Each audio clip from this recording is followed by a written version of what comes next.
কাজল নদীর জলে ধারাবাহিকের আজকের পর্বে আপনারা দেখবেন কঙ্কা ও অর্জুনের বিয়েটা কিছুতেই মেনে নিতে পারছে না অর্জুনের বাবা ও কাকা। কারণ অর্জুন হলো বড়লোক বাড়ির ছেলে আর কঙ্কা একজন মধ্যবিত্ত পরিবারের মেয়ে।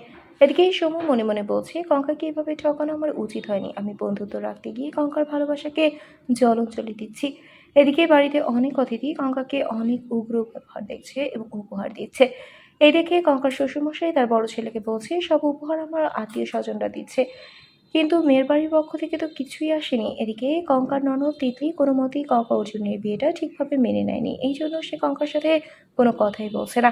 এদিকে কঙ্কা বুঝতে পেরেছে এই বাড়ির অনেকেই তাকে পছন্দ করতে পারছে না, কেননা এরা অনেক বড় লোক আর আমরা অনেক ছোট পরিবারের লোক। তারপর অর্জুন তার কাজের জন্য চলে আসে অফিসে। এরপর অর্জুনের বাবা ও কাকা চলে আসে কঙ্কার কাছে আর এসে কঙ্কাকে বলে, তোমার বাবাকে তো এটা করতে পারে যে অর্জুনের জন্য কিছু না হোক একটা দামি গাড়ি তো দিতে পারে। আমি মানুষকে বলতে পারি যে আমার বিআই মশাই আমার ছেলেকে একটা দামি গাড়ি গিফট করেছে। এই কথা শুনে কঙ্কার আর কিছু বুঝতে বাকি নেই যে তার শ্বশুর মশাই কঙ্কার বাবার কাছ থেকে যৌতুক দাবি করছে।